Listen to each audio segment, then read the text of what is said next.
The Hustleshare podcast is sponsored by Lark, the leading super app for work in Southeast Asia.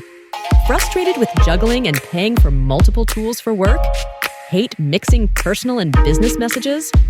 Improve your team's productivity by 10 times with Lark, which combines business chat, email, video conferencing, calendar, project management, real-time translation, and much more into one super app.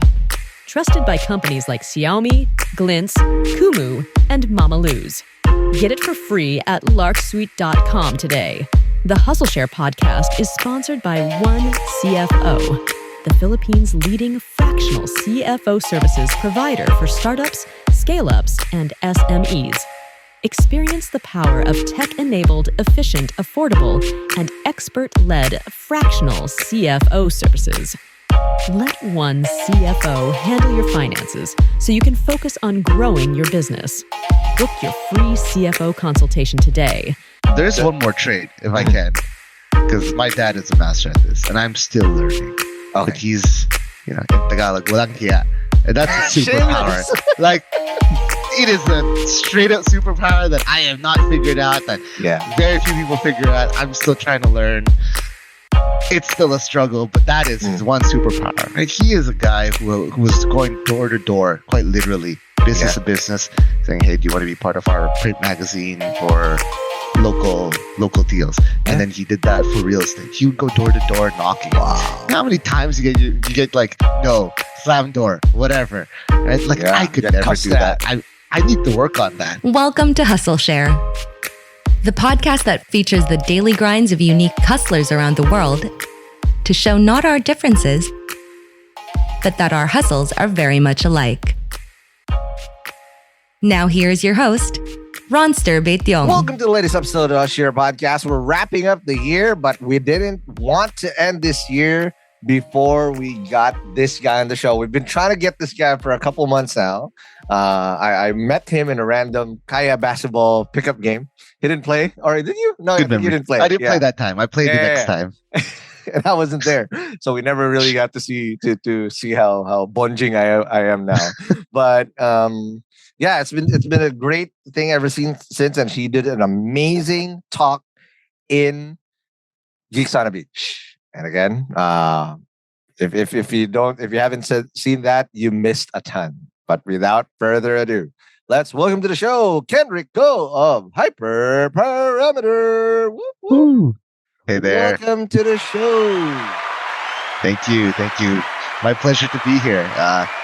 I've heard a lot about this show, so I'm excited. I hope it's good stuff. It's not budol. Okay. No, it's good. Okay, sounds good. Again, it's an experience, and again, I've seen a glimpse of what you've done, and I've also heard a lot of great stuff about you. But before I get carried away, I need to ask you the $1 million question. Oh, it's Kendrick? Not peso, it's dollar. Okay, sige. No, we're USD here, okay? Yeah. Okay, good. Kendrick, what's your hustle?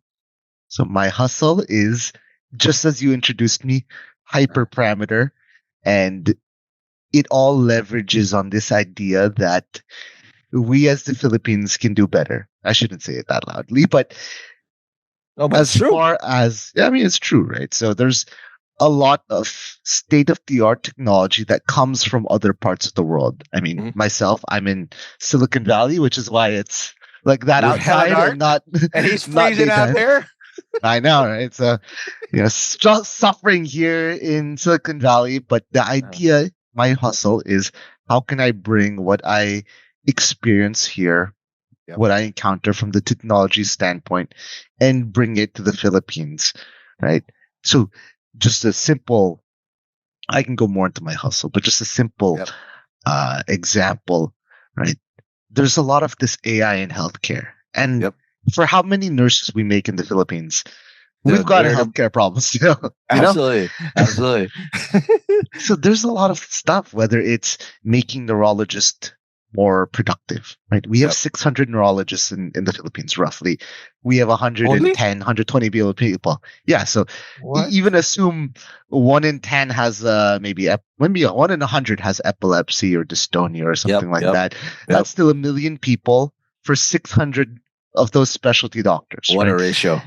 And then imagine everything else. So that's what I'm trying to do, is find the state-of-the-art technology. And honestly, the state-of-the-art technology, they're not thinking of the Philippines first, right? They're thinking United States, and then, okay, maybe Japan, France, Germany, Korea, whatever else. They don't think the Philippines. So I'm trying to change that thinking and trying to make it easy for their next step to be the Philippines. And so the hustle, what I do is I invest in startups here in the United States. Not all of the startups I invest in will I bring to the Philippines. It just won't be the right fit. Yep. But not every startup that I bring to the Philippines will be one I invested in, right? There might be a startup that could be very useful for somebody, some company, some region in the Philippines. Yeah. I didn't invest in them because of other reasons, but they could still be useful locally for the Philippine people.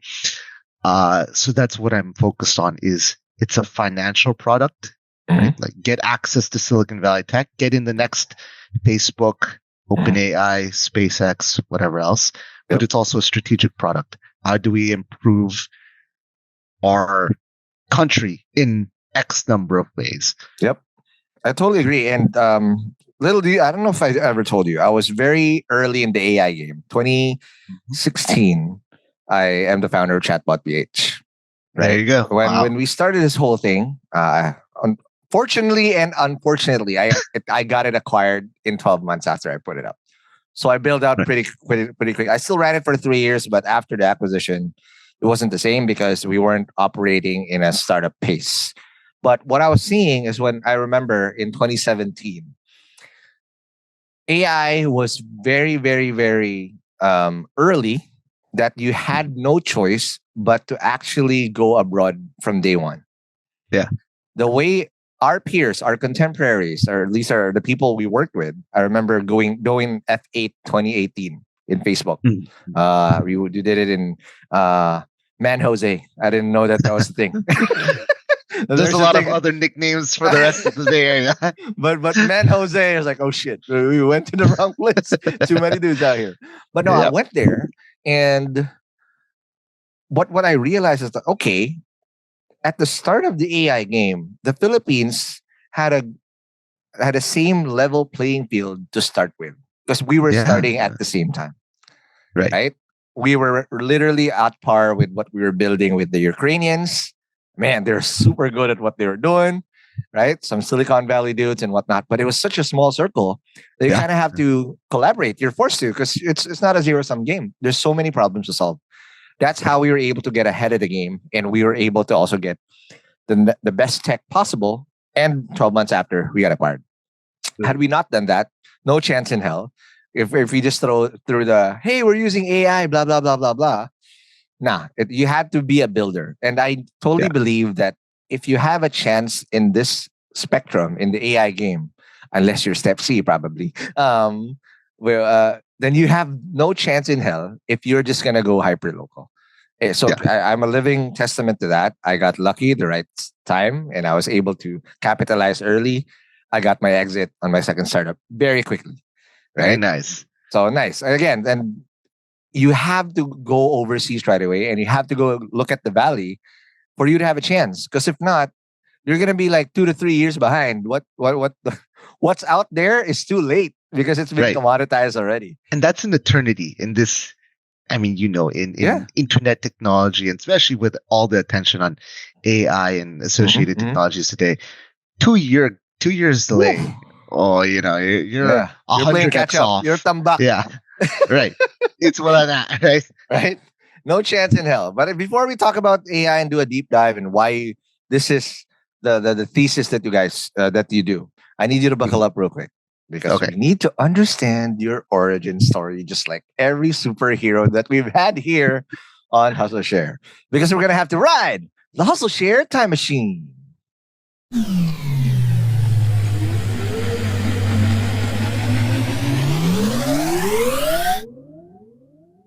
But again, thanks so much. And again, I want to understand what I love about your story is that, yes, you're building amazing stuff there in the valley, but you're Pinoy. You're born and raised here.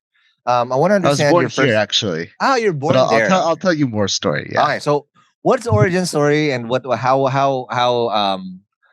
what was it like growing up? And what is the first few hustles that you remember being exposed to from your parents or people that were close to you? It's an incredible story. So my dad created effectively a business where he was importing and exporting. Good on audio.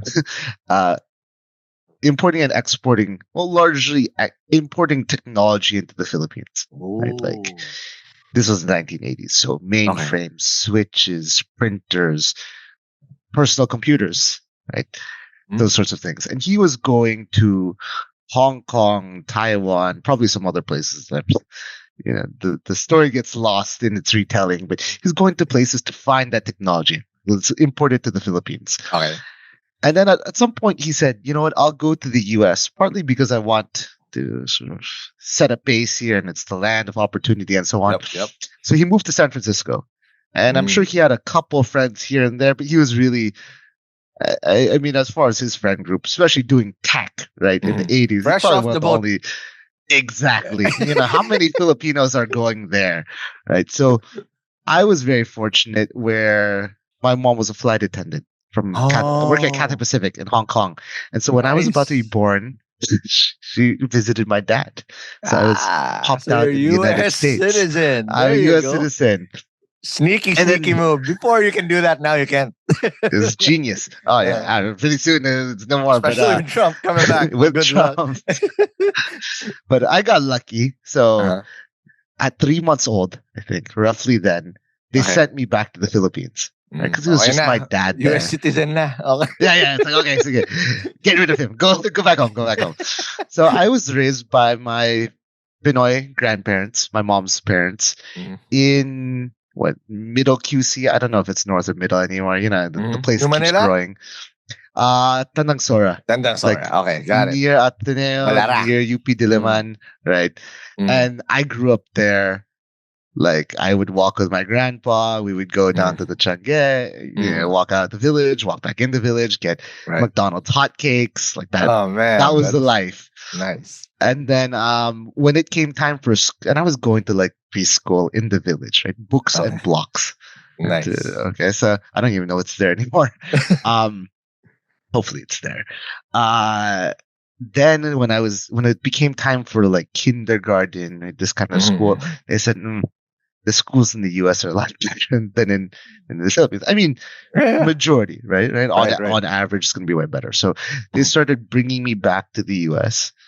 And when there was no school, I would go back to the Philippines because it was just my dad there, largely running around 5-year-old, 6-year-old, 7-year-old kid. So I kept going back and forth every Christmas, every summer. I'd go back to the Philippines, partly because it was hard to take care of me, and that's how I retained being Pinoy. Right, I had the cultural identity. I was with my grandparents. My grandpa was a pilot for the Philippine Air Force first, Blue Diamonds, and then after that for Philippine Airlines. So amazing, military guy, and then PAL. So very Filipino. Right. And then at the age of 14, I could kind of survive on my own. And so, despite being close to the grandparents who raised me and close to my mom, an hour away in Hong Kong, high school was the time I could really settle, be in the US, kind of fend for myself, drive semi-legally. You're like 14. Wait, you're like, hold on. Okay. No, I was driving legally. I promise. Okay. And then I don't know where the time machine stops, but I was exposed to these hustles early on because my dad was involved in this business. And at some point he kind of left it to his siblings and he was doing these other hustles. Okay. So I remember he has a poster, just like a paper poster. Right. 1996, I think. It says, like you without the web, you without the internet, and then you with the internet. You without the internet, it's like a clip art. Like a before and after type of thing. Yeah, but it was a clip party, and then the desk had like cobwebs, and then with the internet, it had the CRT monitor, the old school, the big one, and stacks of cash. So he was like trying to push this like internet thing, like internet marketing thing. So he had effectively created Yelp a decade early. That's amazing. And you're just like, wow, what could have been, right? So 1996 and so on. And then he kept doing various internet-related hustles, tech-related hustles, and some more analog type of hustles, all throughout my childhood. Right? So that was really my first exposure to entrepreneurship, right? Yeah. Working at all times, trying to figure out what's the right fit, the uncertainty of it, like everything wrapped up, because that's the dinner table conversation. Not like explicitly, but you see it. Right? Yeah. And that's the thing about being raised around entrepreneurial parents, right? It rubs off in you. In hindsight, being 2020 is like, that's normal growing up, but not everybody goes through that, right? Especially if you're a first generation entrepreneur, it's hard to base it off of because you have no benchmark. Now here, like what are those little indelible marks that you remember that seeing your pops go through it? I mean, being an FA also with your mom, hard, and you're basically separated for a long periods of time until y'all congregate. But there are things that you've probably seen in them that you that now you're probably getting that done as well. What were those? I mean, certainly the hard work, right? Like, I mean, that's sort of a cultural trait already, being Filipino. But I definitely saw it firsthand. I mean, I saw the ability. This is a classic OFW story, right? But like the ability to maintain a strong relationship. I mean, not just my parents with each other, but then me with them, despite maybe seeing them, a couple times a year, like a day a month, that kind of thing. Man. And then maintaining the same relationship with my grandparents. I wouldn't see them for 9 months, and I would go live with them for 3 months. Yeah.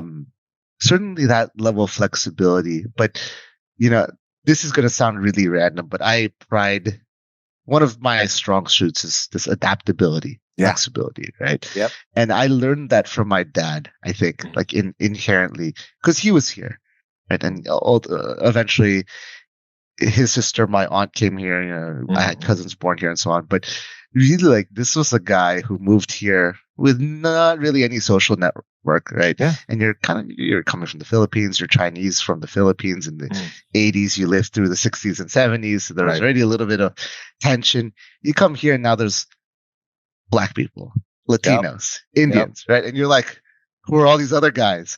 My dad is like super chill with them. He'll. Nice. I remember he would take me to the rodeo. We'd be like the only Asian guys, obviously, right? Like everyone's cowboys, all the stuff, riding the bulls or whatever. Redneck stuff, like, bro. Okay. Yeah, and we're like, what the hell? Like, I didn't know any better, but like looking back on it, I was like, damn. And then I grew up loving banana pudding because he brought me to like a southern Black like barbecue spot all the time that was nearby. So it's like, when you think about it, it's like there really were not any Asians in those places. So. And that's an important trait, especially if you're going to be solving world problems. You have to be adaptable to whatever life gives you. Because if you're not able to adapt pretty quickly and acclimate yourself, make friends, create a network, it's virtually impossible. And especially if you're going to be the CEO of your company, you have to be the most malleable and adaptable person in the room, because you cannot dictate the type of cards that life will throw at you. You can only react to what is given you, right? I mean, if life gives you lemons, you have to make lemonade every single time, right? Yeah. And there's one more trait, if I can, because my dad is a master at this, and I'm still learning. Okay. But he's, in Tagalog, walang hiya. And that's a superpower. Like, it is a straight up superpower that I have not figured out, that very few people figure out. I'm still trying to learn. It's still a struggle, but that is his one superpower. Right? He is a guy who was going door to door, quite literally, business to business, saying, "Hey, do you want to be part of our print magazine for local deals?" And then he did that for real estate. He would go door to door knocking. Wow! How many times you get like, no, slam door, whatever. Right? Like I could never do that. I need to work on that. But like, what a thing. No, and it requires a lot of bravery. Because it's scary. Who wants to get shouted at, cussed at, and probably get racist remarks along the way, because it's so random. But again, it's a skill. Luckily, I got to. I'm already shameless by default, but I was able to love it. No, I'm makapal mukha by default, and that people know me by that. But I was able to harness this skill because my very first job, bro, was was a telemarketer. Dude, I do 100 calls a day. Yeah. From the East Coast to the West Coast. And probably 50% of the time, I'll get cussed at. Mm-hmm. My dad still does phone call marketing. Oh, I don't think he does door-to-door. Yeah, he's no, but you develop a thick skin, and then you realize, you know what? You miss 100% of the shots you don't take, and the only path forward is to have to shoot your shot. So amazing! Yeah. I love this backstory. But did you have any early hustles growing up? Because again, you're pretty much on your own a lot of times. Did you do side hustles growing up as a kid in the US? A little bit, but not too prominent because the time you do side hustles. The summer usually. So I was selling like little colored pencils and like yep. Ultimately in high school I was doing some web dev work. Like that's already wow. Yeah, and I learned that in the Philippines. Like I'd learned how to do HTML, CSS, use Photoshop in the Philippines. How? During my summers. On occasion I would visit the business my dad had set up, and then they had like random designers and stuff. I'd kind of hang out and learn a little bit. And my dad would say, "Hey, you should like learn from them." Those kinds of hustles. So they weren't really like your standard like reselling shoes or something. I mean, I wish right. But like, no, yeah. No, but these are life skills. This is very important skills. So after that, high school, then did you? So correct me if I'm wrong. The setup always is that summer you go home, you go here, but the rest of the year you're hustling and you're growing up in the valley. A couple of things. Before Stanford, you've probably been there during the pre-2008 years. What was the energy like? And then what was it like when, again, the bubble burst in 08, 09? I mean, I only have a feeling just based on the vibes of my dad and mom, right? Like how business was slower, how, it's good I had a scholarship in high school, good I got financial aid going into university. To be fair, I grew up, my US home was the other side of the Bay Area. So for all the listeners, right? So like Google, Facebook, Netflix, Oracle, they're all on the Palo Alto, San Francisco, San Jose side, right? And I was in the East Bay. I was where the Jollibee was. Like, yes. Not this side of the bay with the high there tech. You go. Yeah, well, the other side of the bay of Daly City. So the second Jollibee, not the first. Still Philippines, just colder, technically. Yeah, pretty much. Like we were joking, but it's probably pretty close to not that far off from the truth. But my high school was 50% Pinoy. Like, kind of felt that way. Like everyone was. You either were Pinoy, you were half Pinoy, or you look Pinoy. Right? You're like Vietnamese, but you don't even speak Vietnamese, and you hang out with all the Philippines. You're Pinoy already. Like, come on over here. So that was my high school, right? I mean, and we're not known for being in this like tech ecosystem, startup entrepreneurs, right? Yeah. At least not yet. We're working on it, but I'm sure the vibe would be completely different at Palo Alto High, where it's like Stanford professors' children and these entrepreneurs' children, and they were growing up coding and stuff. I was in a different vibe, so I couldn't really feel it except from the proxy of seeing my dad react to things. Nice, no, because I was just always a visitor, a transient person, but 2023. I remember I did a layover in San Francisco coming from Orlando, because that's always the best place to go in and out of the States, San Francisco or LA. Yep. Man, I was there during the Silicon Valley Bank debacle. And man, I can feel it in the air. Yeah. Walking around. And I was like, shit, what is this? I've never felt this before. I've never seen this before. Like there's just gloomy everywhere. I mean, it's already gloomy by default because of the weather. You picked a bad weekend to be in town. It's just sad. I can cut it with a knife.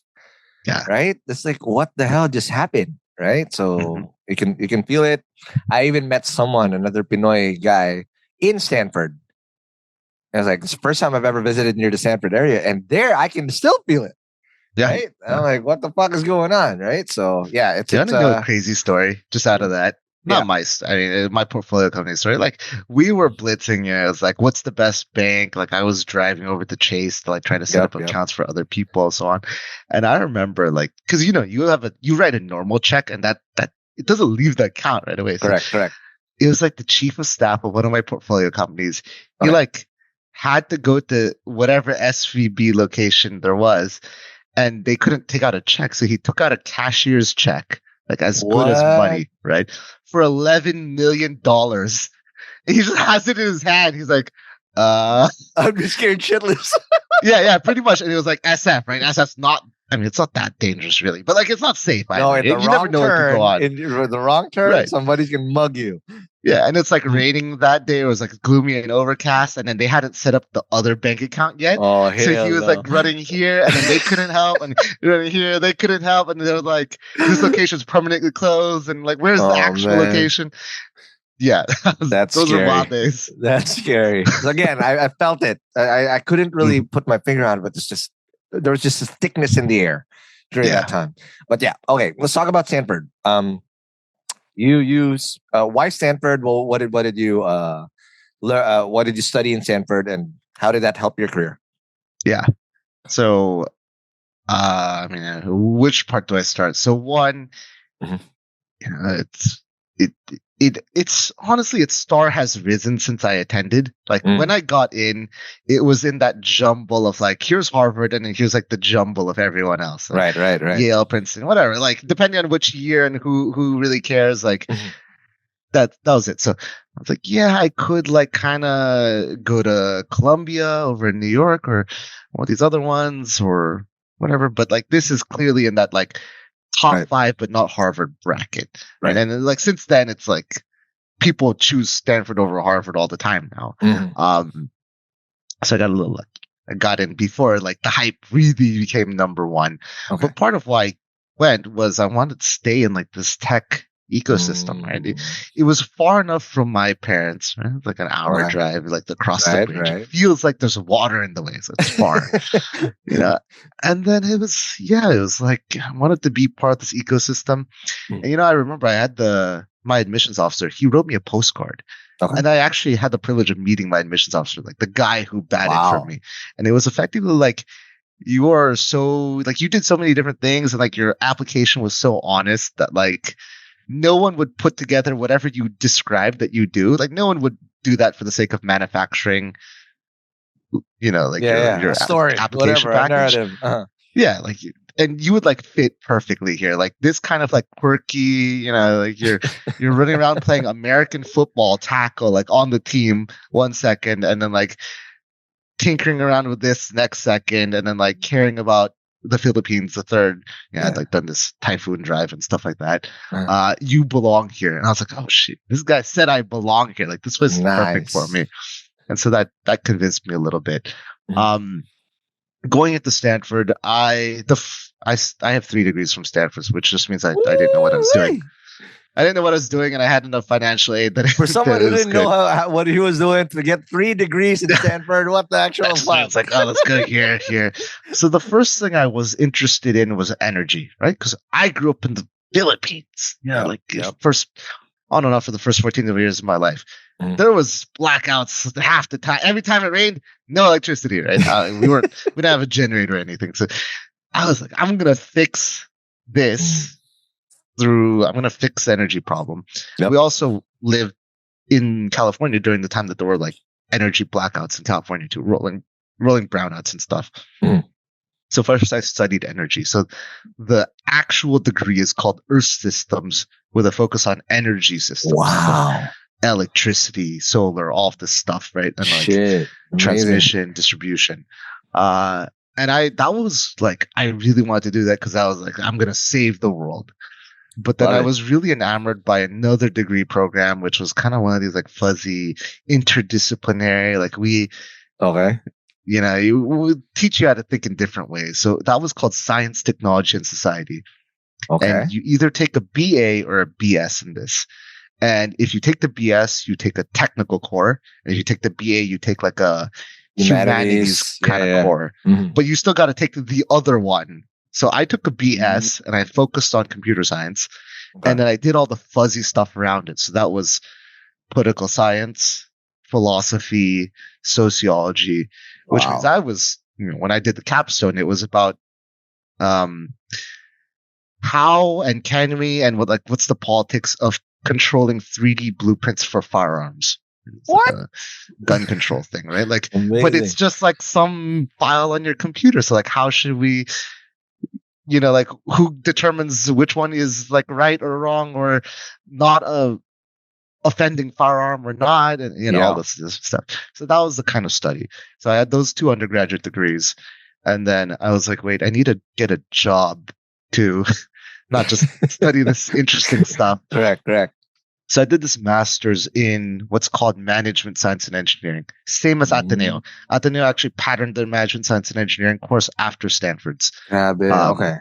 Yeah. So for anyone else, it's industrial engineering, operations research, but Stanford and Ateneo want to like have some weird name for it. So that's what I did. I went down that path, and I had done internships along the way. I had good exposure along the way, but ultimately, like I could have focused on energy. I could have focused on computer science, but I wanted to, just after some experiences, right? Yeah. Like energy's very slow to change stuff. The project cycles are 2 years minimum. So on. And I was doing various other things with the computer science work. I did this master's degree concurrently, and I finished that in my 5th year. So 3 degrees, 5 years, and then I was like ready for the world. Okay, now before you were ready for the world, of course, you had to master and acquire several skills. What in hindsight, what were those several skills that you mastered, pun intended, in your Stanford tenure that that applies and you're able to really wield in the real world now? Yeah, I mean, honestly, there's like a learning how to learn. It's sort of evident in how much various things I studied. And then there's the learning how to manage everything when you feel like it's a little too much. So there's a 20 unit cap every quarter at Stanford. And I would always petition to go up to 21, 22, or 23. And they would always accept it because they were like, hey, you survived the last one. So I always went above the limit, which is how I did all these degree programs very quickly, relatively quickly. So just like managing myself as an adult. But honestly, the biggest delta that I had to learn in college that there was like no real book for was learning how not to be a weird, awkward dweeb.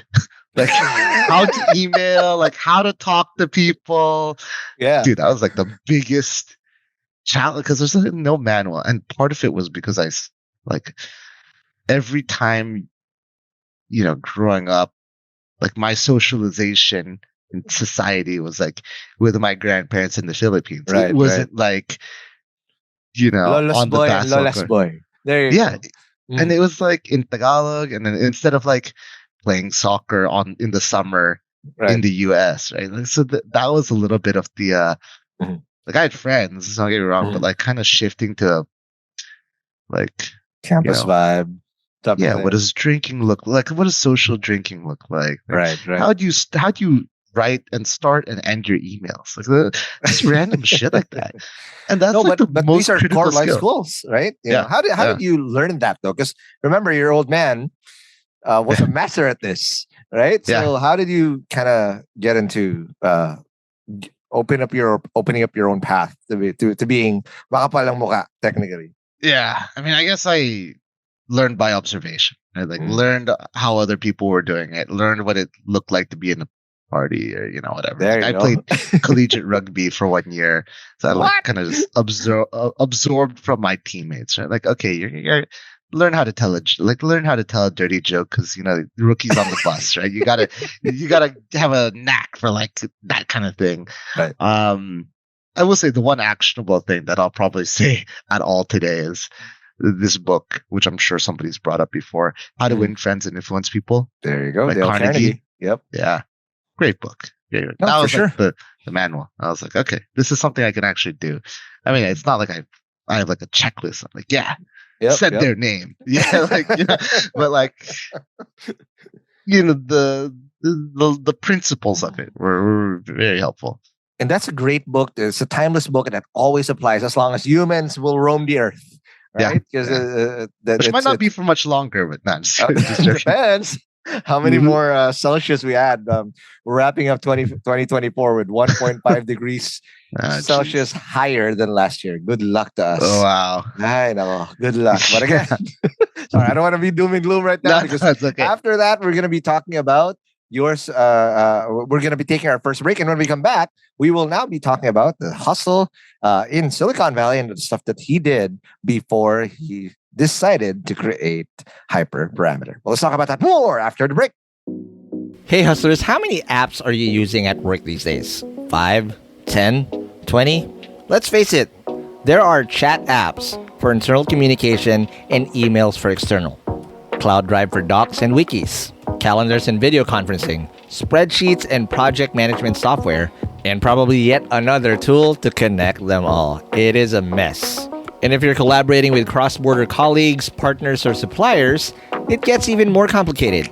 And don't you find it disruptive when your personal and business messages get mixed up?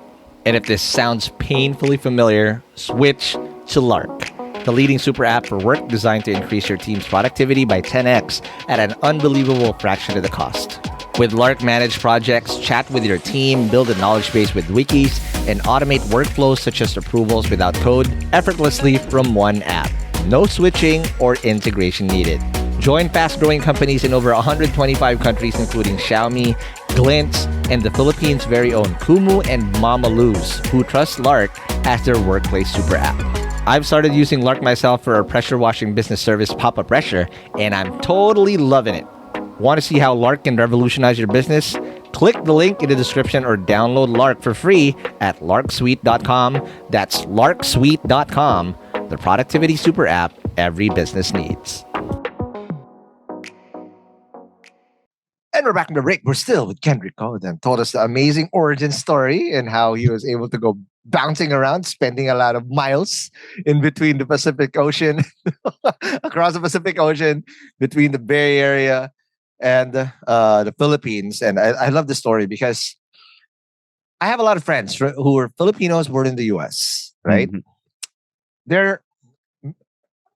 I don't understand sometimes how their love for the Philippines and where it stems from. Yeah, it comes out of nowhere. How do you love it so much? It's fucked up out here. What are you talking about? Right? Fair. But in the core of it all, it's really longing for your origin story, right? Like it's heritage that you want, right?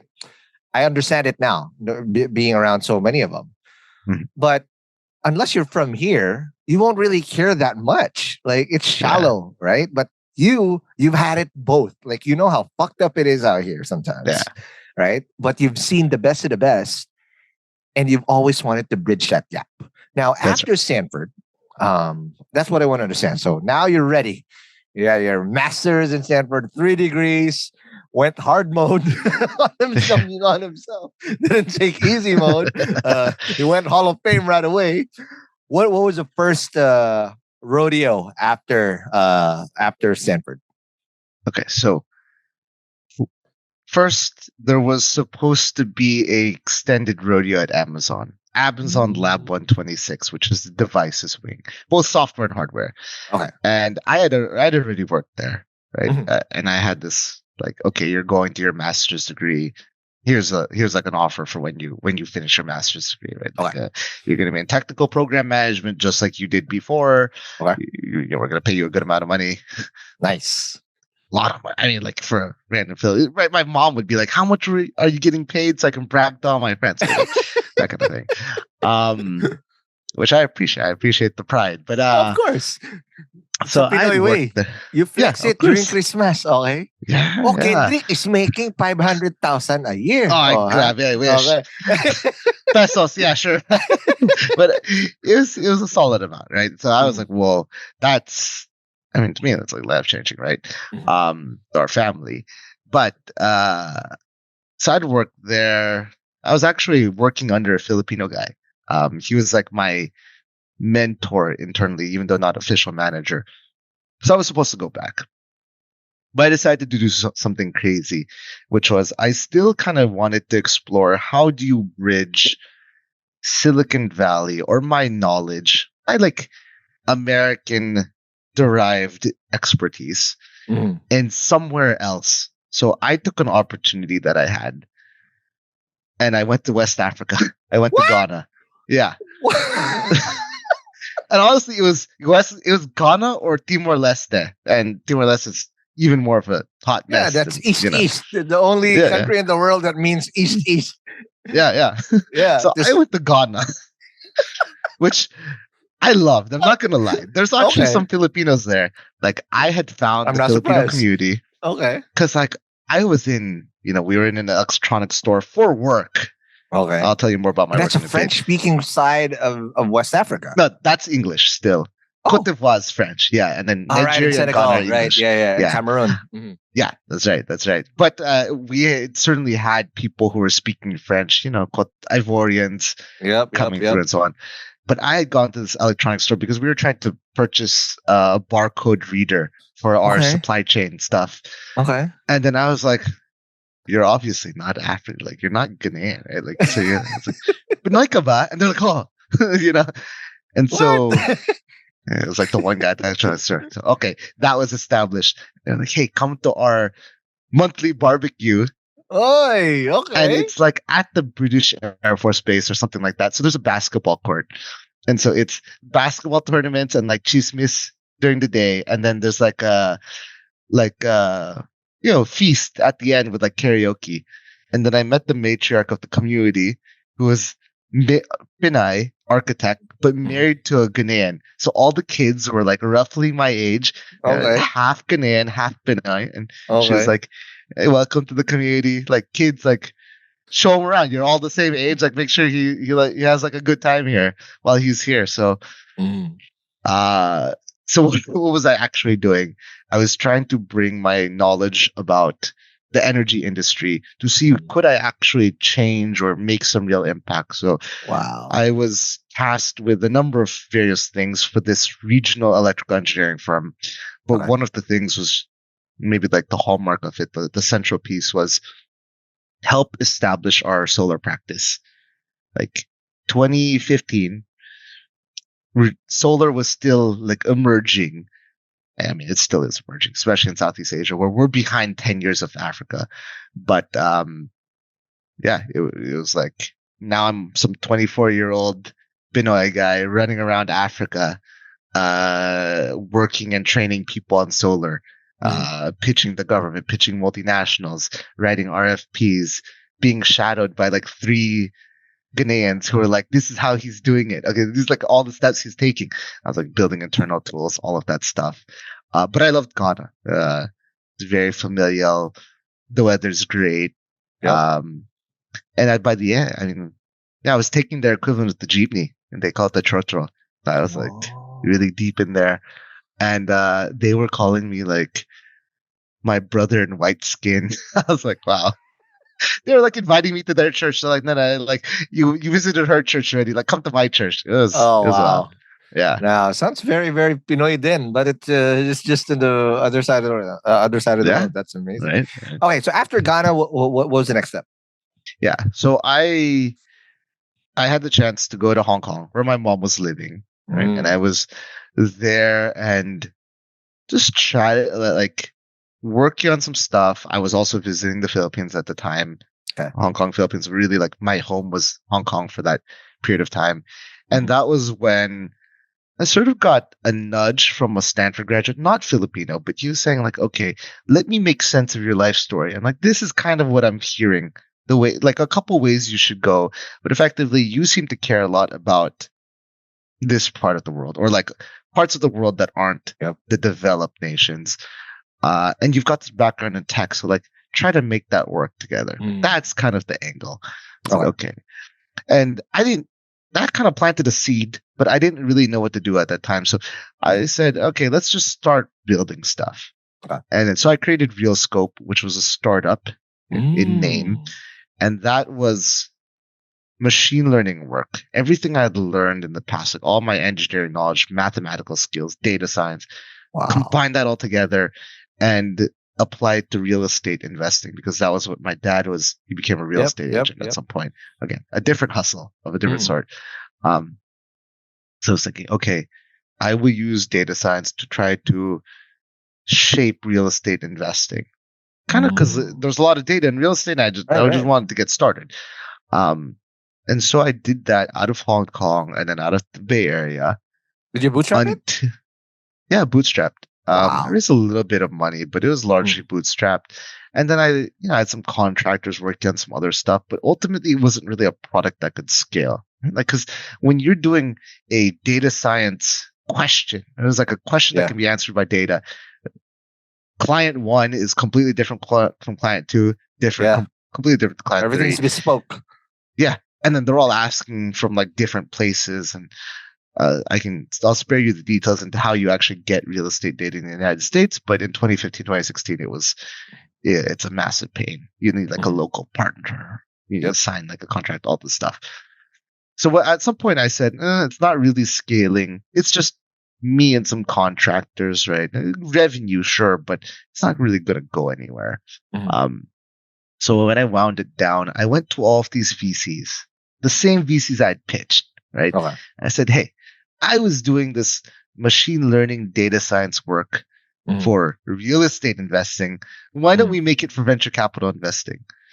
And what, some of them were like, interesting. And then one of them said, yeah, like, come on in, get started. Let's see what you can do. And funnily enough, that job was half the salary of what I was making at Amazon. The whole way. So I was really like, okay, this is kind of where it starts getting pieced together. Like, supporting entrepreneurship, using my tech. Hopefully at some point this gets back to the Philippines. Couldn't really yet figure out that final part of the story. It was always in my mind. I was always talking about it. Right. So I joined Hone Capital as head of data. Nice. And Hone Capital had about $300 million to invest in things. We were backed by institutions like Baidu and a bunch of individual angel investors, but we were in the United States. You're like the analytics guy in Moneyball. Yeah. I was the Moneyball. We literally called it Moneyball. I love it. Exactly. Like, some of the work is featured in various things. It's like, you're this Jonah is like Hill. the brains. Yeah. I'm the quant who doesn't even speak English. He's the quant. It's over there. The big short guy. So I got started there, but it turns out, $300 million is still a small-ish operation, right? So we're fund 1 and some opportunity stuff. In the US, when you that's huge here, though. I know, right? Yeah. But when it's a question of like, let's invest in this technical company, right? Like, it's data science because it's Data Robot or Carbon Black, which is cybersecurity or whatever. Yep. What are you going to do? You're going to ask the guy who knows the most about tech in the room. Right. That's the one guy who can code. So they came to me. I was like doing these models. I was like scraping data and so on. They're like, hey, whatever you're doing is great and all. What do you think of this? Like, would companies use this? And like, is this special? I was like, okay. And that's how I started taking over slowly into more investing. So talking to companies, sourcing companies. And then I was there for 3 years. 3 years and some change. Right. And then I had networked my way into Silicon Valley, right? Like other VCs and so on. Right. And so there was a VC that came up to me who actually has some presence in the Philippines too, in Southeast Asia, but their name is Global Founders Capital. So GFC. And GFC was backed and operated by Rocket Tito? Internet. Tito's one of them, Jay Melvin, but the real money, like the real shot callers are Oliver Samwer of Rocket Internet fame, right? He was like the real the guy hot shot. I was a former Groupon man. I was former Groupon in 2011. I was a Rocket employee. Yep. And there's a lot of Rocket founders here. Paolo is one through Zalora. Ray. Paolo Campos, Ray. Yeah. Again, there's a lot of us out there. I mean, but they're execs. I was a freaking sales guy, but hey, I learned how to sell because of that, and that's my life skill, man. So hey, I'm still an alum. Right. Yeah. I mean, I think we're all, whenever we meet alumni, it's like, hey, what up? I get it. We struggled through this. Like, that was insane, batshit crazy times, right? Man. So that was, I joined.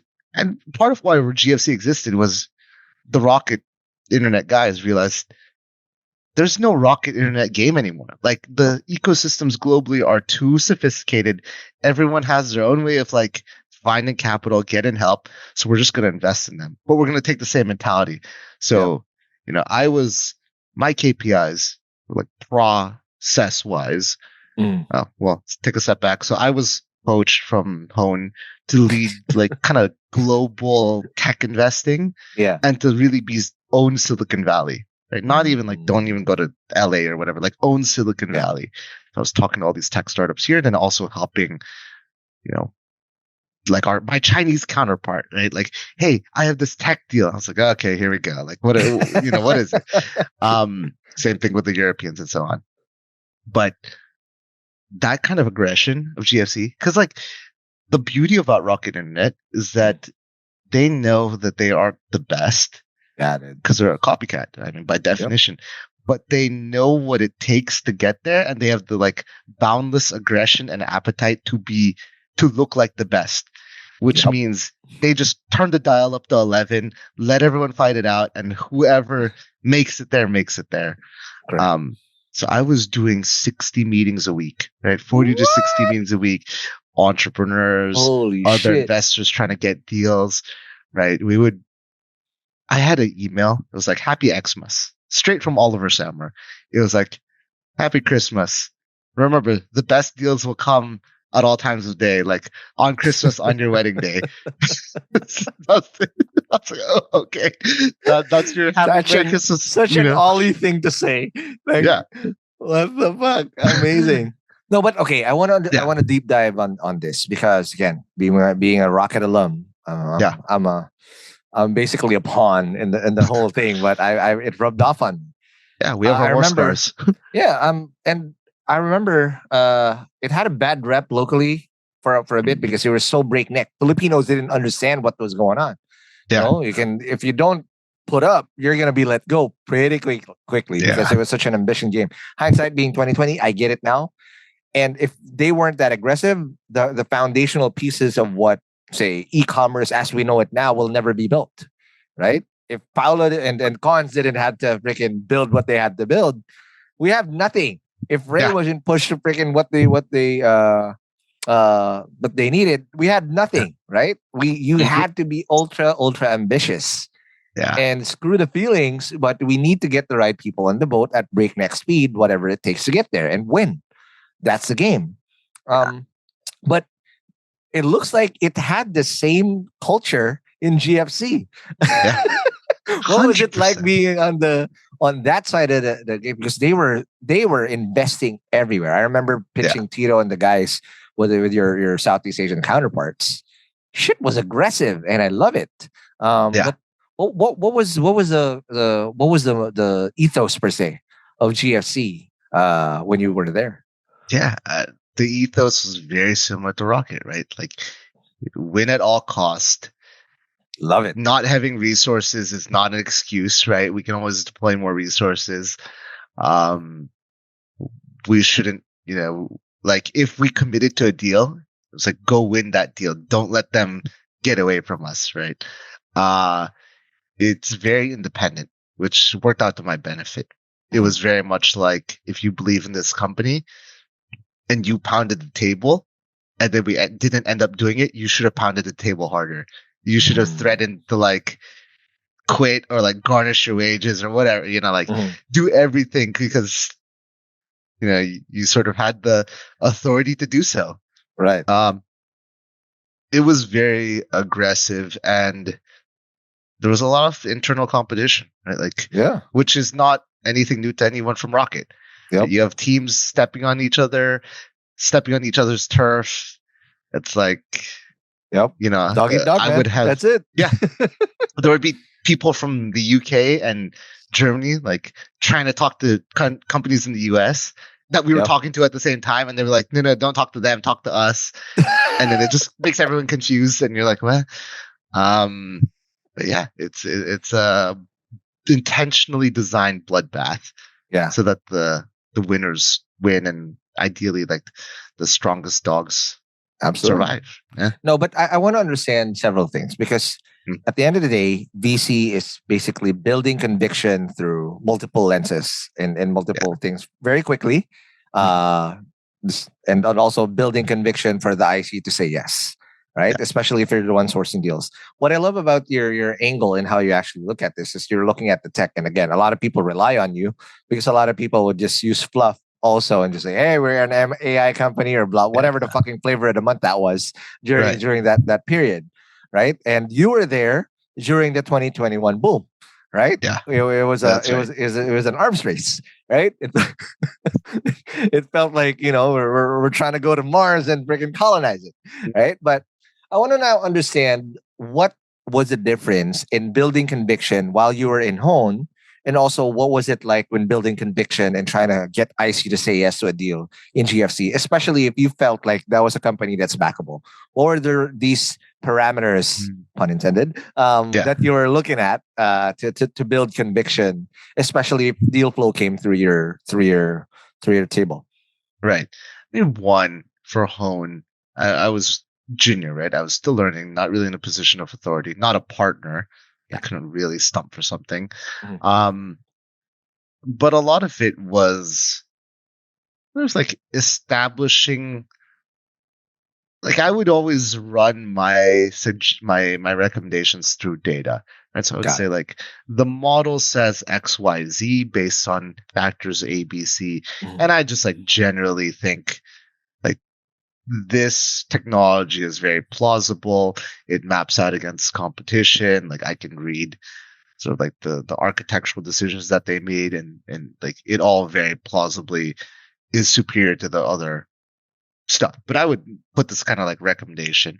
Actually, there was a beautiful system we had at Hone, which I kind of recommend, which is we would go in reverse seniority order. So I would say what I thought, and then my opinion, like my recommendation, and then the next person would say it, and the next person until like the final say, right? The final partners. GFC was much more cavalier. It wasn't very sophisticated. Like it wasn't very orderly, right? So the IC chaos. Yeah, the IC really would be just Ollie, right? Oliver Simon. I mean, towards the tail end, for certain deals, slightly under a particular check size, when there was time pressure, like some of us could make it independently, an investment decision, but really was convince Oliver Sammer. And that had different ways for everybody, right? Some people would use a more emotional argument. Some people would talk about the team. I would do a more measured response, right? I had this whole ranking system against existing portfolio. Wow. And I would like break down, these are the founders, these are the models, this is why. Ollie would bring in a lot of his intuition, and he would kind of have an internal weighting too. He would say, this person shows me a lot of deals that I don't like, so I'm going to kind of discount their word.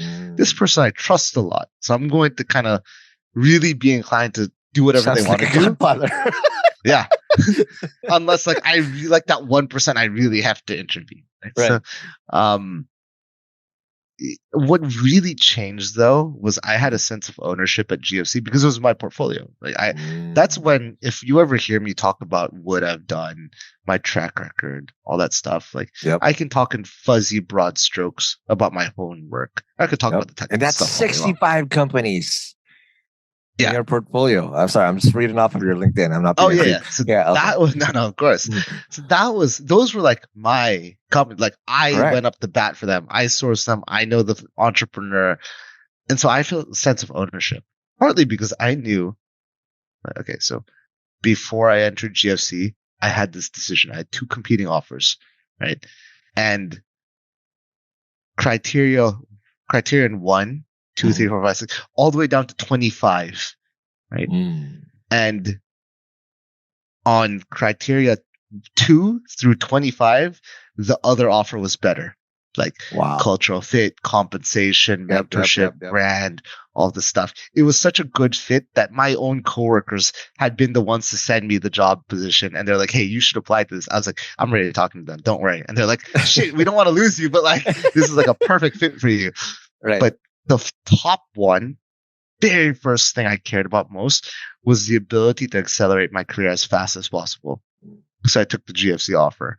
And So then I started feeling that sense of ownership because, like, what if I miss, right? Or like, or this is the thing I think that's gonna make win. Mm-hmm. This is my time that I can really make that deal and call it mine, right? So that was the GFC dynamic and sort of everything I'd done in there. That's amazing. Now, all right, before we take to talk about the next thing, after GFC, actually, I want to understand. So, 2021 and post 2021, how was that like from an investor's point of view? Because, man, it's night and day, right? And you obviously were able to fund 65 companies. I want to understand the lens that you had pre-2020, I mean, during the 2021 rush, and then the bear market that we're probably still in till now. Yeah. Let's see when Trump comes in, if it really turns. But I want to understand what that dynamic was and how the lens, did it even change the way you look at startup founders and you make a deal, or what was it like? My lens didn't change. Mm-hmm. I don't think so. I mean, it maybe got slightly more sophisticated and so on, but one was that there were fewer founders just like milling about, partly because they were having a hard time getting funded. So why would they chase that dream even more if there's nothing waiting for them? Right. And then two, as far as Rocket Internet goes, right, that decision-making matrix, you got to convince Oliver Samwer, who is fundamentally like a very emotionally driven person. You see it in how he has the propaganda, the bluster, right? So he's very emotionally driven. So 2022 was a bad time globally, but it was particularly bad, acutely so in March 2022 because of Ukrainian invasion, energy crisis. All of these factors really played in that effectively slowed everything down to a crawl in 2022 for us. Yeah, which it was going on elsewhere, but really I saw it firsthand for us. So really, like in 2021 at GFC, I think I'd done 25-ish investments or so. What? The next year, 25 portfolio companies rather, so that's we do additional checks. 2022, I think it dropped to 5. So like I know how much it slowed for us in really material terms, right? It was crisis. We didn't want to raise a fund 3 and so on. So that, I know this is a part of the question, but that precipitated my leave in March 1, 2023. Got it. I was like, was it one? Yeah. So I was like, this is not like the job of investors to invest. If we're not investing, why am I here? What are we doing here? Guys, the hell? Right. So that switch was one I felt more confidence in doing because I already had my side hustle. Oh yeah. Right. So that side hustle is that next line on my LinkedIn, which is Fourth Realm. I had started it with a friend August 3, 2020, which overlaps with my time at GFC. What was my side hustle at Fourth Realm? Investing into startups. That sounds awfully similar to my day job, right? But I was doing it on the side. I wasn't doing it in a way that was interfering. And, honestly, and there were a lot of, still running this thing. It's a big hustle. I can explain more later. Right. But there were times when I would invest only from GFC or only from Fourth Realm, or I would invest in the same damn company twice. I was like, yo, I know I just wrote you a check. Right. Can I get a little bit more? It's going to be a different name, but can you get a little bit more? Right. No, angels do that too. I have a couple of angels on my cap table who did like, all right, I'm going to invest through the fund, but I also invest as an angel. Yeah, exactly. Yeah. Right. So that was the side hustle. That was kind of what kept me sane, gave me a little bit of hope. I think it's a necessity. So it was a very good part of my story. Yeah. Last question before we take our last break. So when you create deals for a VC, obviously the LPs are there. There's a GP. You report to the IC, whatever that IC looks like. They decide. Yeah. Deal's done. Term sheet's done. DD's done. Whatever's done. But as the GP, that's what I want to understand, because I've had a chance to talk to several GPs. Yeah. And what most startup founders don't know is when you're a GP, it's like being a founder all over again. Because this time 100%. it's not going to be, unless you're ultra HNWI or high net worth individual, then you can be dishing out your own money.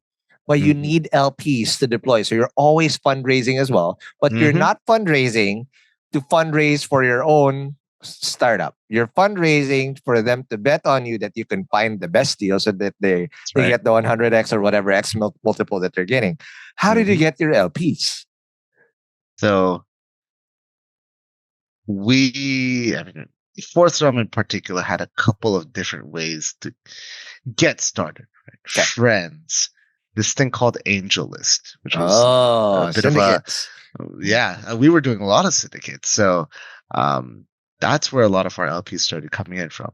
And that's been a compounding effect, right? Like I just got an email on the drive back from, I was at Berkeley earlier, and I got this email, and it was like, hey, can you add my two buddies? These are their names to your email distribution list, right? So it was also good we got started in 2020, which was still a slow year for us. Right. Because 2021 was the boom. Yeah. And there was a retail boom, not just the institutional boom. Yeah. In 2022, that all dried up, and then we had to restart that cycle again. But it was first 10 LPs, and then 50 LPs, and 100 LPs. Then we had a huge surge, 300 LPs. What? Now there have been over 750 people who have written a check into one of my vehicles. That's, by the way, that's actually a pain in the ass, right? Because now you got 750 people. You're like, imagine your cap table having 750 people. You're like, who are you again? My God. Like, what? Right. What question do you have? Like, oh shit, you wired me $1,000. You're asking me a question, like, But it's part of the game. It's part of the product offering that I have. Exactly. But you're 100% right. Like being a GP is like a founder. I know people want to discredit it. I'm not going to say one's harder than the other. It's just different. So I still have to make my own product market fit. What is correct? What do I stand for? What do I provide to you? That's why I said it's a financial product. It's a strategic product, right? It's not really any that much different. Like you're still fundraising. You're still doing the taxes. You're still cleaning the toilet. Everything. It's just a different task, but it still ends up being the same BS. No, I understand, but it's harder because you're not in control. You're literally making an educated guess here that hopefully whatever I think, that conviction I built to create a thesis that this or investment memo to invest in a startup pans out to give them the multiple that I promised that your high risk taking investors would take. Because if not, you're fucked. That's pretty much. Right? And I don't have a job. I don't have a career anywhere. Right. Like, and your reputation goes down the drain because all these HNWIs obviously talk to each other. Right. Startups, you can always go back to bat, right? You're like, I learned so much. This is what I learned. I'm going to try again. In VC, you don't really get that chance. I mean, very few times. One and done, man. That's it. Yeah. You either go big or go home.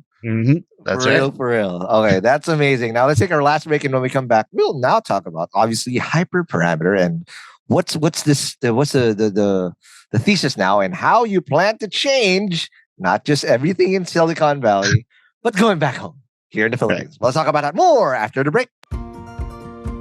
Hey hustlers, are you a busy entrepreneur juggling a ton of tasks while trying to keep your finances in check? Thinking of raising money from investors or lenders but have no idea how to start? Well, you are not alone. Managing business finances is tough. But don't worry, I got something for you. Introducing OneCFO, the leading fractional CFO service and technology provider for SMEs, startups, and scale-ups in the Philippines. Whether you need help with financial management, fundraising strategy, or scaling up operations, their team of top-tier CFOs and their game-changing CFO tech platform have got you covered. And they're legit because I've heard about them from a lot of YC startups actually that got founded in the Philippines, because they've helped a ton of VC-backed startups, scale-ups, and some of the best SMEs in the country reach new heights. OneCFO is your strategic financial partner, providing the insights, guidance, and the tools you need to make smarter decisions and drive growth. Plus, they offer personalized support tailored to what your business needs, no matter the size. And what's the best part? It won't break the bank. OneCFO services are affordable and accessible to businesses of all sizes. So if you're ready to level up your business and finances, what are you waiting for? Schedule a free CFO consultation with OneCFO. Visit onecfoph.co today. That's onecfoph.co today to get your free CFO consultation. And we're back in the break. We're still with Kendrick Geluz. That told us the amazing BC journey of how he was able to go from being Jonah Hill in Moneyball to being the Billy Bean himself. Yeah, pretty much. There you go. And making all these big bets. But I want to now understand before we talk about Hyperparameter and what you did. So what's the difference now when you are the IC, when you are the GP? Because you prep up the deal, create the investment memo, deal flow, and everything else in between to convince an Oliver Sammer, right? Yeah. But if you are the GP, you're the one creating all these LPs. Obviously, some deals will go through you directly, but there are going to be people that will obviously give you the deals, whatever it's scouts, associates, whatever. Right. How did that change in terms of your lens? Or again, is it the same lens with just a few more layers? What was that difference? What's the difference between being, again, a partner to become the GP who calls yes or no? Yeah. I mean, honestly, it's not that different because as a partner, not the shot call, the true shot caller. Mm-hmm. But as a partner, I was still saying yes or no. And I was putting my internal reputation at the line, right? Because you want to get the next deal through too. So you don't want to, you don't want to give too much BS, especially if, let's just say there was a pitch, the founders tanked it. You might get some street cred by saying, I don't think this deal should go through anymore, right? Because like they messed up. So you're kind of preserving yourself as a product.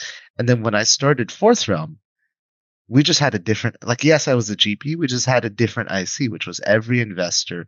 I'm trying to get them to say yes or no. So the people who don't know, a syndicate, right, would be, I go to my mailing list. I go to the people I know and say, I like this company.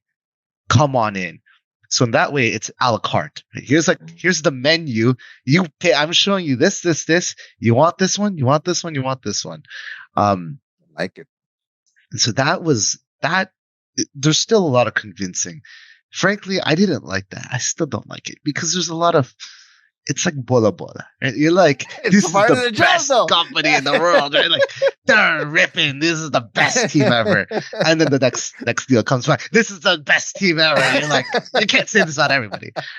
So you want to I have this style that I want to be more professional, right? I want to be more honest. And then you get drowned out by these other people who might be talking to the same high net worth individuals who are saying, this is the best company. It's going to be 100 billion. And you're like, shit, I don't want to say that because I don't think it's true, but I think I just have a better deal than that. Got it. And so a little bit of what's changed, especially because now I can call some more shots, on my own or even acting as an angel. Like my style of thinking, I think, has become more nuanced. There's a couple more layers, right? I'm thinking that you guys have a perfect pedigree, but your skill set's not actually solving the problem that this startup has. Got it. Fundamentally, you guys are great scientists. I got this is effectively a marketing company. These two skill sets do not line up, right? Stuff like that. So it's gotten more nuanced, but now it's still, I have to call the shots now. And in a way, I'm building that case that I used to build before, right? Same rating system, same ins and outs, same pluses and minuses. I just think I've gotten better, more sophisticated at it. Right. Of course, I think there's a world where people can outthink themselves. Right. Which you always want to be careful of. Yeah. But through so much deal flow and through this, what's that? I would imagine there's a brand new level of intuition, similar to with me. If I talk to so many founders, within the Hustleshare time machine, I can already predict how it ends or how you got to this. And that's when I see oh my God, this is such an amazing episode because it's so unique, and I know that's holy shit. In a way, I'm actually doing pre-deal flow for all of y'all, right? Because I'm already doing an interview to founders. Right. Shit. So that's how he's good at this because he did X and Y and Z, whatever. Right. But I want to understand how you built how do you guys develop an intuition through time? Because I've also seen this here in the local set, the Paolos of the world, the Francos of the world, right? Yeah. Through multiple funds, their shit just got more sophisticated. So I'm lucky if like, hey, I got Foxmont Fund 1. Yeah. I'm not saying they're not good. They're already fucking sophisticated as hell. But Fund 2 is a whole nother beast, right? Yeah. It's a whole nother summit that I have to go on top of in order to be able to beat. What was that like in terms of your lens or your experience as an investor? In terms of intuition, because you can probably tell, like, oops, okay, this is a killer, or this has a chance in probably a minute or two. Yeah. I mean, 100%. And any VC who tells you otherwise is BSing you, right? Because every VC on a near daily basis will tell you, oh yeah, I end up in that pitch 1 minute in. I know it's not going to be a fit for me. Right. Yeah, and so we call those like zombie pitches or something, where you're just kind of like, I just got to get to the end. I just got to get to that. But it's interesting because like you always think I can still give feedback. It's just how much you want to pay attention to. So I was driving back from UC Berkeley where I was judging sort of like a class, but the class was about entrepreneurship. So they came up with pitches. Some people had demos and stuff like that. Yeah. And, I already knew like out of the 10 companies, at least 7 were not for me. Oh, right? Wow. Okay. For me. For somebody else, maybe, but not for me. And I think that's one of the things we have to be careful about intuition.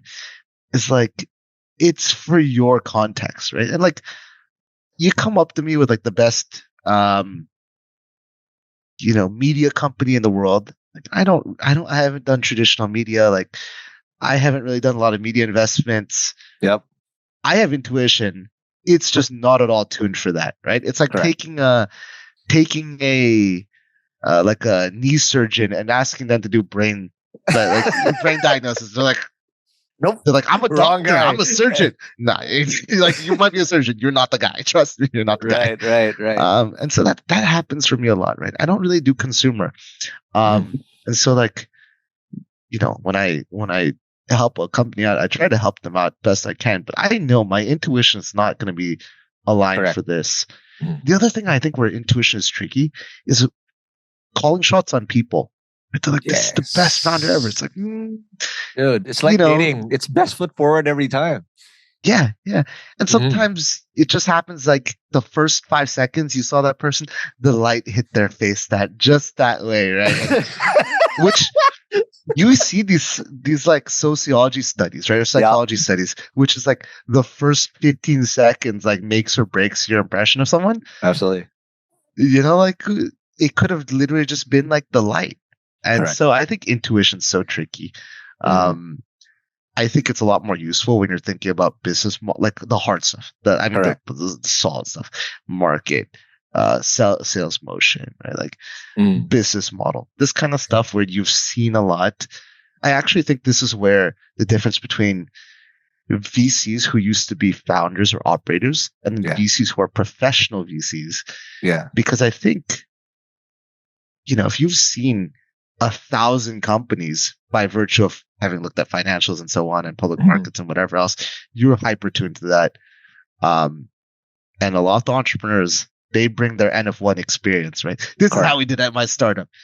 Well, that was like 6 years ago, and this is like a startup in a completely different domain. Environment. Yep. So that's kind of where I think like the intuition's tricky, valuable, a little tricky. Your mind is trying to kind of play tricks on you sometimes. Yeah, and then you have the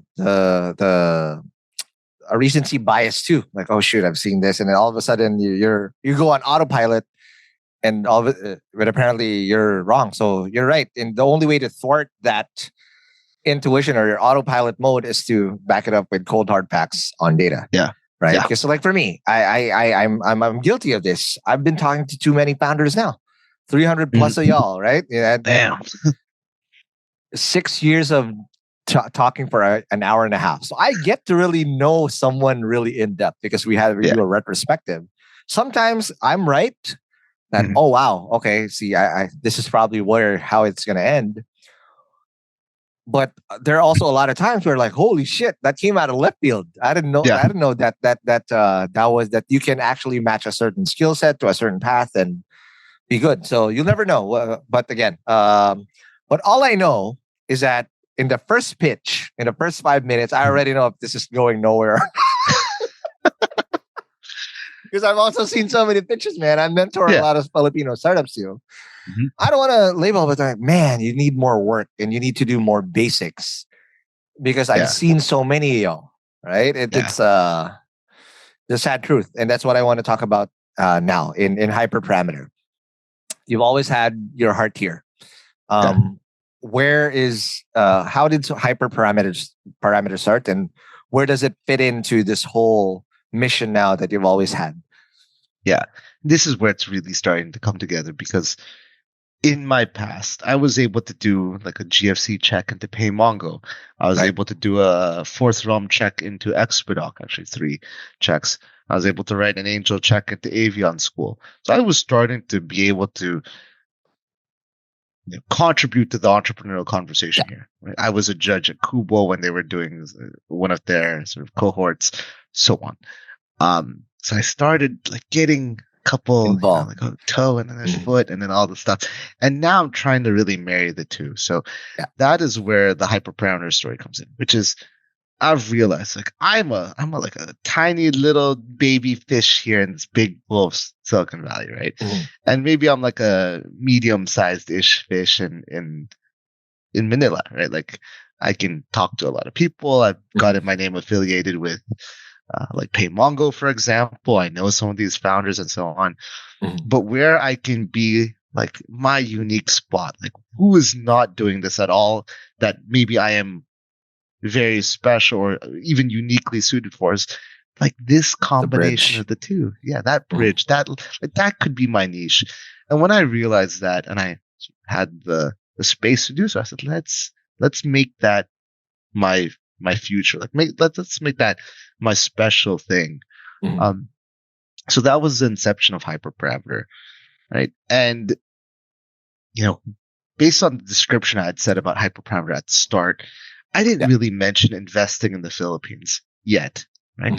Because I think where I'm at, it's what can we take from here that goes over to the Philippines. So at some point, like I'm still trying to support Filipino startups. Of course. If they want to come here, if they want to apply to Y Combinator, they should definitely talk to me and we'll try to help them out. We'll pair them with alumni. We'll show them past resources and so on. There are some people who are starting to ask me, right? Like I'll talk about the startups I see in the US. And can we bring some of them to the Philippines? That's one. But two, sometimes you can't bring that startup to the Philippines. It's legal tech. Obviously, the case law is completely different.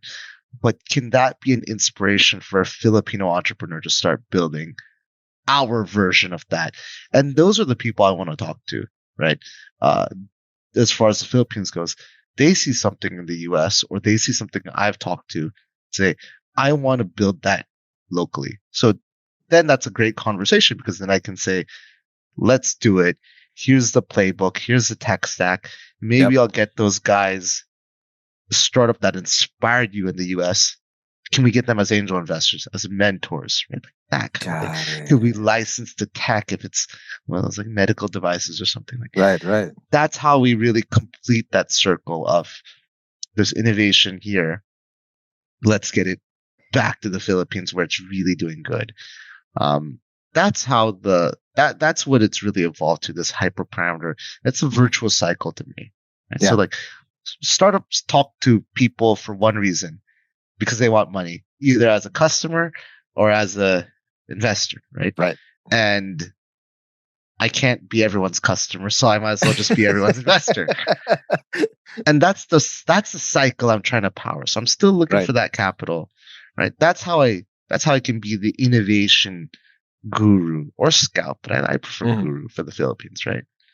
No, and that's true because again, there's only probably a couple handful of true builders that I know here that are not bullshitting, that I know can build or know what's top of the line tech out there, or can even harness the best of the best and create a product that works here in the Philippines.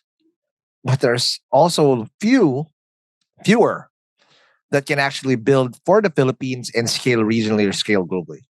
Because I've never seen that. Yeah. I've never seen. There's only probably a handful of Filipino startups that actually have set foot outside and actually make a dent. Mm-hmm. And that's sad because we're competent. We have the skills to do it. You're a living example of this, but it's just that sometimes the horizon that we see is too near. It's too shallow. Where all you need to do is go a couple steps higher and then you realize, hey, you know what? It's still wide open and I can actually make it farther. Right? Yeah. And what you need to see is perspective. So I'll give an example. We have a new product in Podcast Network Asia called Seria FM. Mm-hmm. It's technically paywalled short form podcasts. Yeah. I didn't think of this. I'm going to come clean. I found out about this model because there's a company out of India that raised $103 million earlier this year doing the same thing. And their biggest market is the US. Yeah. And what is it about India and the Philippines that's always in parallel? We're BPO juggernauts, 1A, 1B. We already serve the US, right? We exactly the fucking point. So it's like, why not give it? It's not a zero-sum market. It's a very big market. It's a $6 billion market in the US. Why not shoot our shot? Yeah. And create the same thing. And, there's also more Philabs out there who want heritage play. So we did it. We got lucky. We were able to also get into iterative, like the YC Southeast Asia. Yeah. Our cap table. I know Brian Suken. Brian Suken, my guys. Amazing thing. And we were able to validate, and now we're ready for prime time. Love it. Yeah. But again, the only reason I was able to see that is because I looked abroad. Yeah. Because if I just look here and I'm like, I'm King of Southeast Asia podcast, nobody gives a flying fuck. We're all broke. Yeah. Come on. Yeah. Everybody's losing out here, taking L's. Right. But man, that's what I want to see. So in your perspective, Kendrick, I want to now understand how can Hyperparameter help not just startups, because there's also a lot of corporates that need this exposure and how they can collaborate. Because a lot of corporates now are more collaborative in nature to actually do internal innovation or JVs, whatever the hell they want to do. But also startups here to really capitalize what you have and what you have within your network. That's a work in progress. That's what I've been working on. I was just in the Philippines. You saw me for Geeks on a Beach. Yep. I was fortunate to have these in a yacht. Yeah, in a boat, yacht, not the bangka. We also had the bangka, but I was meeting with some of these decision makers at various companies, right? Yep. A couple in the 1 through 10, and then a little bit more in the 10 through 100, 11 through 100, right? Yeah. And that's where there's a disconnect that I'm still trying to resolve, which is specifically they have, we in the Philippines, this business has a set of problems. Some of them are generalizable, right? Just like customer service or like commodities trading. Yep. And some of them are very specific to their business. So especially in healthcare, I'll use healthcare because it's the deepest example. Correct. But I have this whole slide deck of startups that I've worked with, I've talked to, I've seen in the US. And it really gets people excited in the Philippines, right? It gets these surgeons, 30-year surgeons, 30-year administrators, former, like one of the kind of innovation leads at St. Luke's. Right? It gets them excited. So I keep thinking, if you think of the math for like a top 5 conglomerate, you can invest $1 million into me or 5 million, whatever, right? If I find one company that improves your bottom line by 10x. 0.1%, you have paid that $5 million over Easy. like hundreds of times. I mean, not hundreds of times, dozens of times over. Right. And that's really the message I'm trying to communicate, because there are many things that I see here that are impacting American businesses dramatically, right? Yeah. 50% reduction in labor hours. That's an actual company. Wow. That's for insurance broker, like little insurance shops. Right. There's another company that I keep using this example, but business line from 0 to 5 million in 12 months. What? It's in call centers. Like that is another $5 million that should have been in, going to the Filipino economy. Yeah. Doesn't, because it goes to a couple of startup dudes here. There's another business who went from 4 million revenue annualized to 40 million in a year. Wow. Right? And again, it's like a couple of dudes. This one is in insurance tech for insurance. Oh my God. And you're thinking, if that's what they can do for a top 5 insurance company in the US, which in theory has a lot of spend and all of this stuff, and they're just a start. Like when I met them, I was at Stanford campus. We negotiated this term sheet at the coffee shop in the engineering center. Wow. Like, yeah, they're Stanford students, but come on, like, they're innovating for some people who manage a book of business of hundreds of billions. Correct. Right. So what can somebody like this do for a conglomerate in the Philippines? Right. Like, right. Now, the part I'm struggling with is this is the awareness of it. How do we do that last mile, like implementation, localization, and stitch it up to our data sources? Yeah, and I think that's not that hard, but it's a question of, should I do it? Should I be the one that sits with that that executive team in one of those 10 to 100? And should I not only kind of paint the picture of technology, transformation, AI for them, but should I actually find a way to connect that final mile? That's what I'm still trying to solve for. Like, should I do this? Would this actually add value? I think there are a lot of qualified people that can help you bridge that last mile, but they need to meet you halfway. Yeah. And not be too apart, because a lot of the people also that I know, and they're like, all right, they understand the game. Yeah. But they're too deal driven. Yeah. I just want to bang for the buck. I just want to get this in. Yeah. You get that the commission. Mentality, right? Like, that one deal, but you need to think long term that if you do really move the needle, the impact of this in people's lives, that you say if you can be exponential, and of course you get to win, right? But there's a bunch, and hopefully they're listening to this episode. I will really flex this episode as a must easily goes into my top episodes. I'm not even trying to. No, this is important because this is a call to arms. Right? Yeah. If you have access to Kendrick's network and technology in one false swoop, how many hoops would you not have to go through? And there's also real intent to actually making an impact. But it's the last mile that we're trying to do. Technically, it's that we need to build, and a lot of the last mile, it's local nuance that needs to bridge that gap. So if you're listening to this and you know someone, you need to reach out, and that's my call to action now. Kendrick, if they want to reach out to you and work, or again help you bridge that last mile, as you try to figure this out, and I'm pretty sure I'm going to have you again on the show. Where do they go and how to reach out to you? So my LinkedIn, Kendrick Geluz Kho. So that's one avenue. My email, I'm sure we can put it in the show notes, but it's Kendrick at hyperparameter.co. Just the CO, not a .com. And then the people who have my number, always available on WhatsApp. Sure. Viber's a little dodgier. It doesn't work over here that well. Not bad. Yeah. Okay, but I want to understand now a couple things, because again, you're not everything for everyone.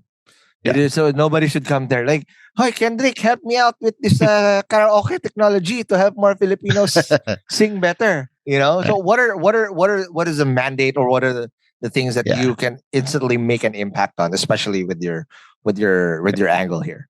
So let me just speak about Hyperparameter in general strokes. So as a financial product, and then we'll talk about the Philippines specifically. Right. But what I invest in, the cover says, I invest in founders who use artificial intelligence to transform the real world. Yeah. So I actually have 3 little cuts to that. One is embedded intelligence. I'll get more to that soon. 2 is infrastructure. 3 is integration. So we'll do it in reverse order. Integration is making sure AI these other techniques, they're not all actually AI, right? But analogous. It's making sure it plays well with people. Trust and safety, privacy, this like making sure you don't get deep faked. This kind of thing is one of my 3 investment pieces. And so I call that integration with people. Got it. Then there's infrastructure, which is bringing down the cost or the complexity of using AI.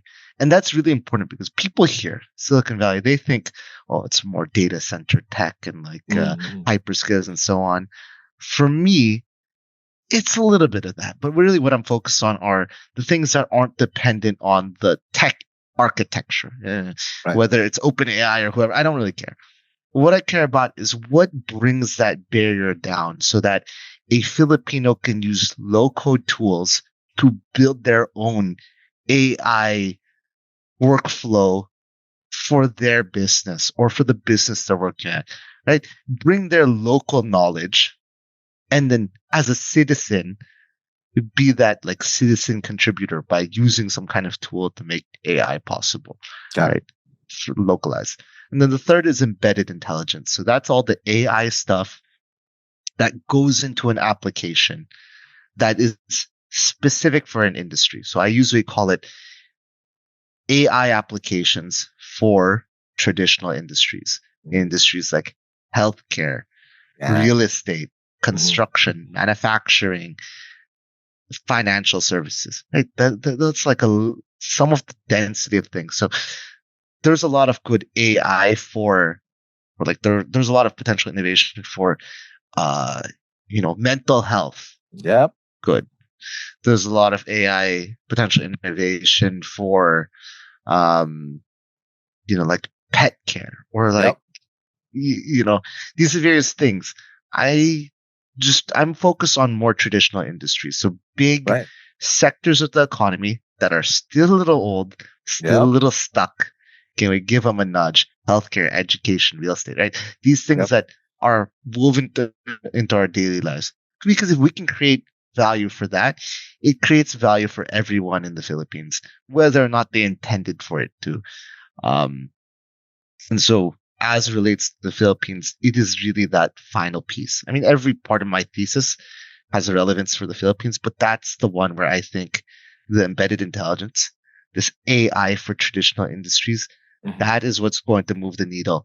And it could be very innocuous, right? It could be, I'm doing it for a commodities company, like an agriculture company.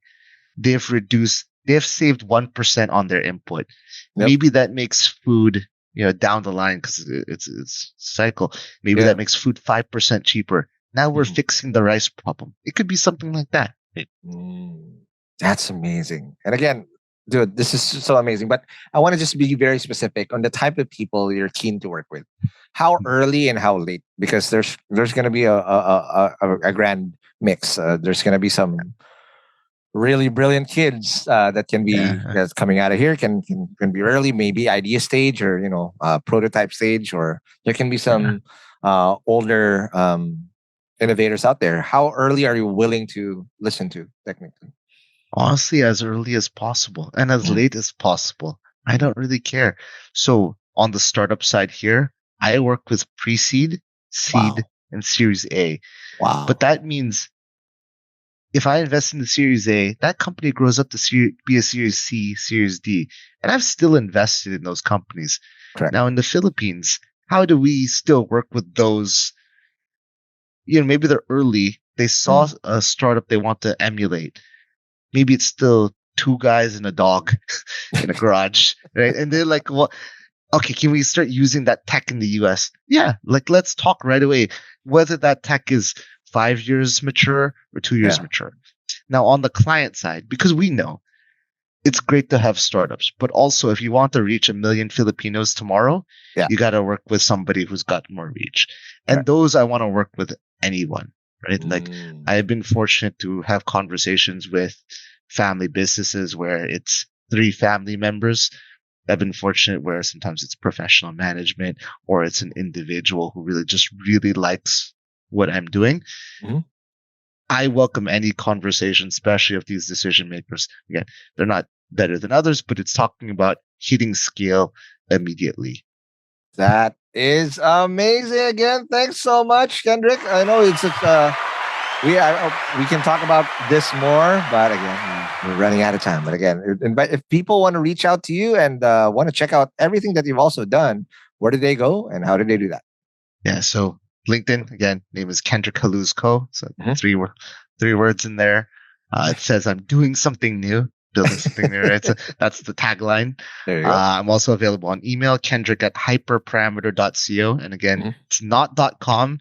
And make sure you're spelling hyperparameter correctly because it's a... Come on, it's easy. Hyperparameter. Ayan, exactly. One it's word. A technical term. Okay. So that and those are the main ways. Otherwise, I will be in Manila in February. There you go. Again, in spring. Go 3 or 4 times a year. Yeah. You'll freeze muna in cold ass Bay Area now. Exactly. Again, thanks, Kendrick. But before I let you go, follow us on whatever podcast app you're listening to, whether it's Spotify, Apple Podcasts, or wherever you listen to podcasts. And if we did say some jargon, which we did, it's going to be the show notes on Hustleshare.com. And if you also want to support Hustleshare and doing content like this, it's going to be on Hustleshare at premium.hustleshare.com. Again, Kendrick, thank you very much. Thank you. And I'll see you guys in the next episode. Peace. All right.